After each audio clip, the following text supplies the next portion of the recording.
bienvenue dans cette nouvelle édition d'Agnews Expérience Client. Ce matin, donc, dans Success Story, je reçois Estelle Perry. Bonjour. Bonjour Nathalie. Vous êtes directrice of Quality and Customer Satisfaction at Mobilize du groupe Renault. Oui, tout à fait. Donc c'est une nouvelle marque au sein du groupe en charge des mobilités.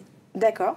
Et donc Aurélien Gadreau, vous êtes practice manager. Tout à fait, bonjour Nathalie. Page personnel. Exactement. Alors, page personnel, on l'a, le practice manager. Donc practice, tout simplement en charge d'une de nos practices, d'une de nos divisions, et notamment la division ADV et relations clients. D'accord. Moi, je ne veux plus dire ADV, ni SAV. Moi non plus. Bon. Bataille, deux contre un. Alors, ce matin, je vous reçois pour un sujet un peu commun, que vous partagez, en tout cas avec une passion commune, qui est donc les ressources humaines. Est-ce que vous pouvez nous dire comment Page Personnel s'est un peu transformé ces derniers temps et comment justement vous accompagnez les collaborateurs sur cette notion de recrutement et aussi certaines marques justement dans cette façon de recruter et de compléter le parcours et d'onboarder? Avec plaisir. La crise du Covid a vraiment changé le prisme, côté notamment recruteur et côté client. Ça s'est fait avant ou ça s'est fait pendant? Ça s'est fait vraiment pendant. Pendant la crise. Ouais, pendant la crise, on a découvert notamment les entretiens en visio. Avant la crise, un entretien, c'était en physique. C'est quel type de... Enfin, ce sont des cadres, ce sont plutôt des non-cadres. Alors, au sein du groupe Page, on a plusieurs marques et la marque Page Personnel, au sein de laquelle j'interviens, recrute essentiellement des non-cadres et cadres de premier niveau jusqu'à 45 000 €. Ensuite, c'est une autre marque qui prend le relais. Donc, on n'est plus sur des profils non-cadres et on a découvert les premières visio. Exactement, on a découvert les premières visios. Il y a eu des sujets outils ou pas du tout? Finalement, tout le monde avait... Parce que, on s'est retrouvés tout d'un coup. On a découvert Teams, on ne connaissait pas Teams. On a tous découvert les visios à ce moment-là, vraiment. Et on s'est rendu compte qu'en fait, c'était assez aisé de continuer à faire. C'est assez pratique, même si on aime bien et j'aime bien rencontrer les candidats en physique. En vrai, c'est toujours un peu mieux, mais finalement, on s'est rendu compte qu'on a peu fait d'erreurs de casting en visio. On sent que les candidats sont plus à l'aise dans leur cocon. En visio. En visio, voilà, chez eux, et ne veulent plus revenir, en tout cas. Ils veulent bien aller travailler. Ils veulent bien aller travailler. Ils ont besoin et très envie, effectivement, d'aller rencontrer nos clients, bien évidemment. Mais ils n'ont plus envie de se déplacer au sein de cabinet. Oui, et puis le temps de transport, notamment en Ile-de-France, ils gagnent beaucoup à faire des visios.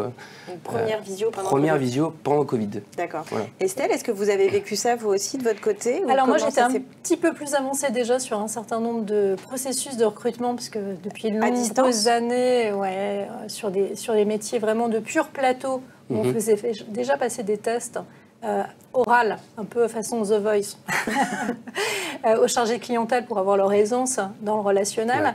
C'est vrai que moi, j'avais plutôt une tendance à recruter des profils managers, moins sur les plateaux, middle management, où on les mettait en posture justement aussi distancielle par rapport à la gestion des plateaux. Là où je trouve qu'on a un sujet qui est intéressant avec la visio, c'est sur la digitalisation des canaux.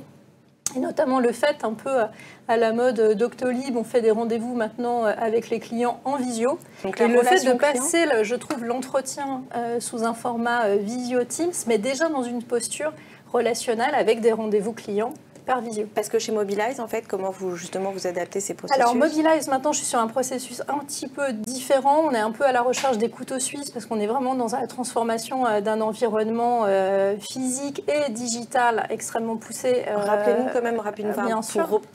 Se rappeler ce que c'est justement Mobilize. Alors Mobilize, par rapport au groupe Renault, c'est une transformation radicale, c'est-à-dire qu'on part de l'usage d'un besoin de se déplacer et de l'usage complètement différent de la notion de j'achète une voiture, je roule avec. Finalement, il y a très très peu de kilomètres aujourd'hui faits, surtout post-Covid, avec l'utilisation d'un véhicule à titre individuel en étant propriétaire. D'accord. Ça, c'était le postulat de départ.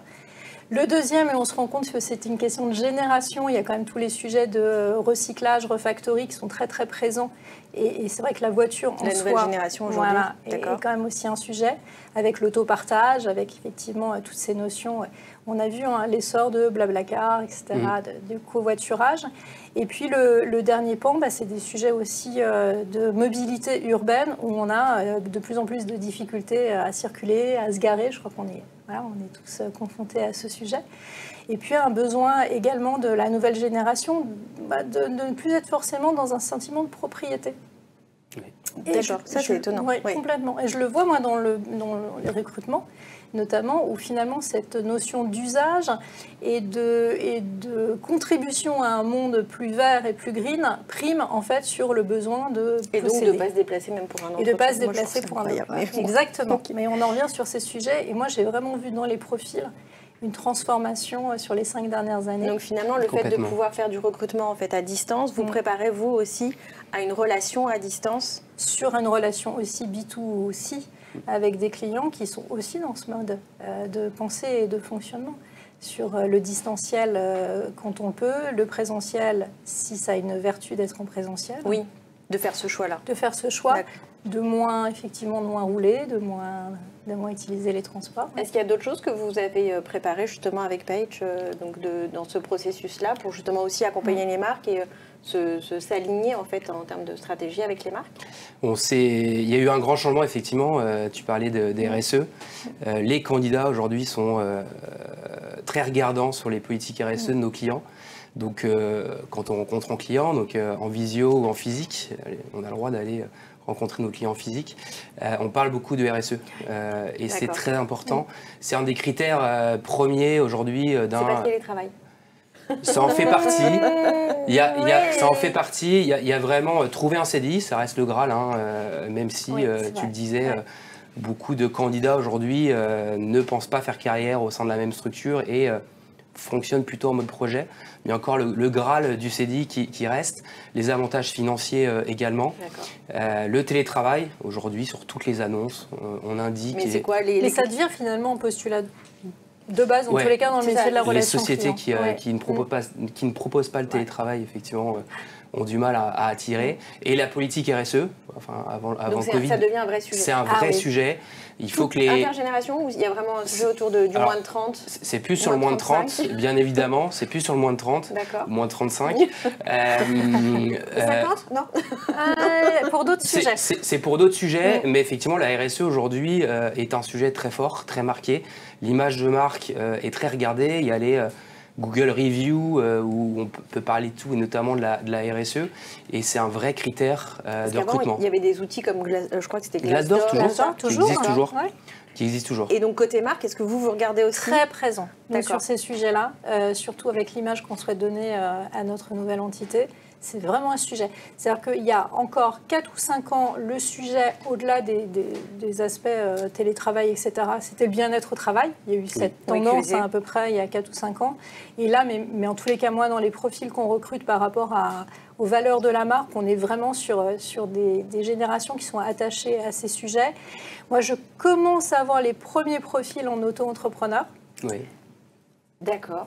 Mais donc en freelance. En freelance. En freelance, mais donc ils n'ont pas créé de RTS, ils sont vraiment... Non, mais du coup, ils souhaitent eux-mêmes contribuer en étant en mission ou en accompagnement de marques qui sont donc là, il n'y a plus de CDI, il n'y a plus de... D'accord.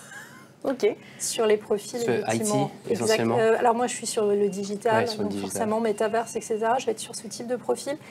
Donc le télétravail, c'est un postulat de base. Le bien-être au travail, ils se l'ont créé dans leur mode de fonctionnement. Et RSE, parce qu'ils veulent contribuer effectivement à avoir une activité économique autour de sociétés qui sont engagées. D'accord. Est-ce qu'il y a encore autre chose que sur la partie onboarding? Parce qu'en fait, finalement, c'est le moment où vous faites venir un candidat auprès d'une marque. C'est toujours un peu complexe parce qu'il y a quelque chose qui s'éloigne de vous. Comment vous continuez à garder ce contact avec eux? Avec les candidats? Oui. Déjà, on fait des suivis de mission, des retours d'entretien. On les briefe avant l'entretien, on leur demande de se renseigner. Ça aussi, ça a changé après le Covid ou est-ce qu'il y a une transformation côté Paige? Ouais, ça a changé, effectivement. On est obligé aujourd'hui de raconter l'histoire de notre client à notre candidat. Chose qu'on faisait déjà auparavant, mais encore plus marquée aujourd'hui, puisque le candidat, tout de suite en entretien, avant de nous parler du poste, et voilà, quels sont les avantages, quelle est la politique RSE, quel est le style managérial, qu'est-ce qui est fait, on parlait de bien-être tout à l'heure, voilà, l'équilibre vie pro, vie perso. Et le droit à la déconnexion. Le droit à la déconnexion, c'est très marqué depuis le Covid. C'est des sujets, alors moi j'ai commencé à 16 ans dans le recrutement, on parlait essentiellement d'un poste et d'un type de contrat, et on allait peu plus loin.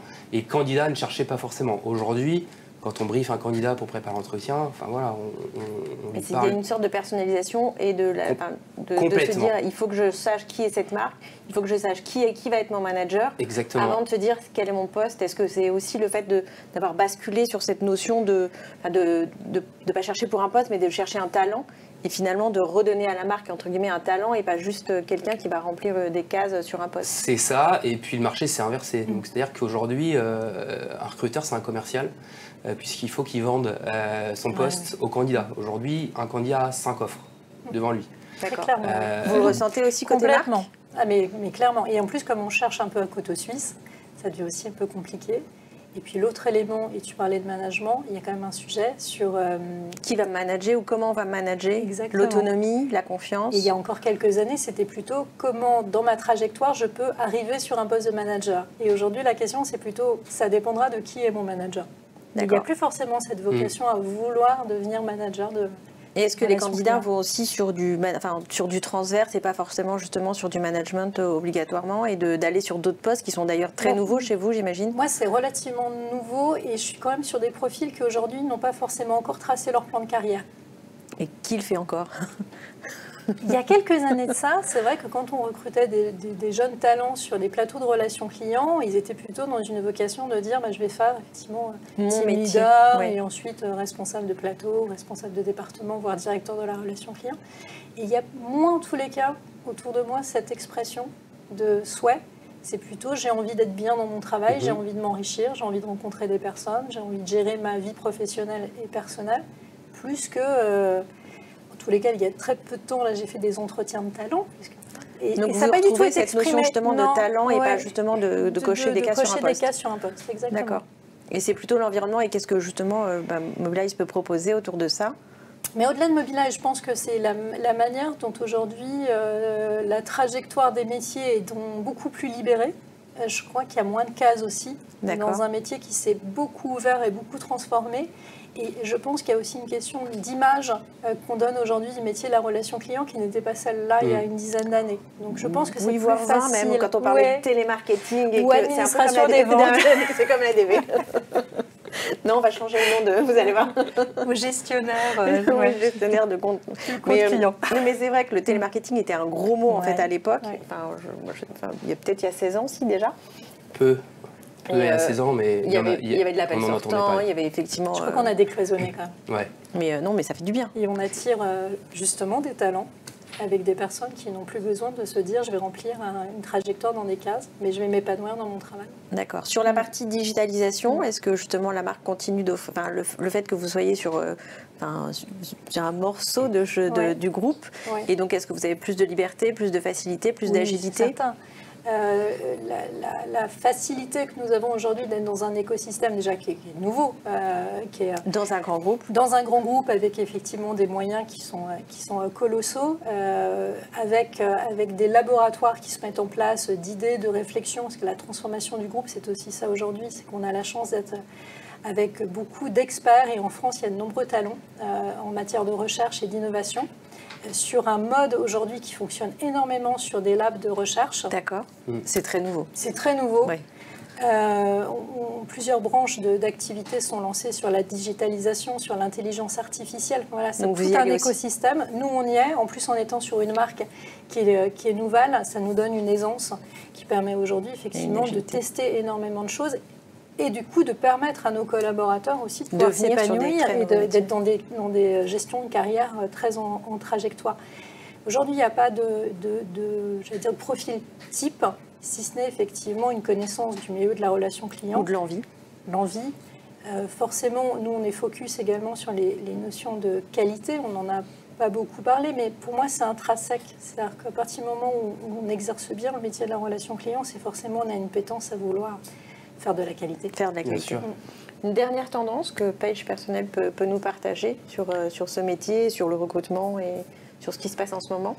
Petits tips là avant de... les petits tips, non, mais effectivement, il faut vraiment soigner dès la phase de recrutement l'approche, l'expérience candidat. On va retenir qu'il a 5 postes en face. En fait. Il a 5 postes en face, effectivement, donc il faut vraiment se vendre son entreprise. quand même une trajectoire de carrière. La formation est hyper importante. Un candidat aujourd'hui recherche une formation continue qui est offerte. Grandir au cours de son process de... Exactement. Et effectivement, arriver à l'embarquer dans l'histoire qu'on va lui raconter en entretien. Faire ce qu'on dit aussi, c'est quand même très important, donc, parce qu'on se rend compte dans certaines phases d'onboarding, et l'onboarding qui peut y avoir un décalage au bout de quelques jours, et 25% des candidats partent pendant leur période d'essai. Donc la partie onboarding, 25%. Aujourd'hui, il n'y a pas de peur de l'avenir. Enfin, encore une fois, le poste, il est sur le trottoir d'en face.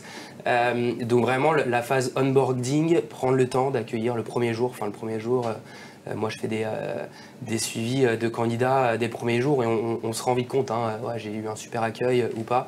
Donc la phase d'onboarding... ou pas, c'est les 25%. Exactement. D'accord. La phase d'onboarding est primordiale et il ne faut pas la louper. Il faut prendre le temps. Si on n'a pas le temps parce qu'on a plein de réunions, décalons l'arrivée du collaborateur parce que c'est primordial, vraiment. D'accord. Écoutez, merci pour ce débat passionné et passionnant. J'espère qu'il vous aura été utile autant qu'à moi et à très bientôt sur Agnews Expérience Client.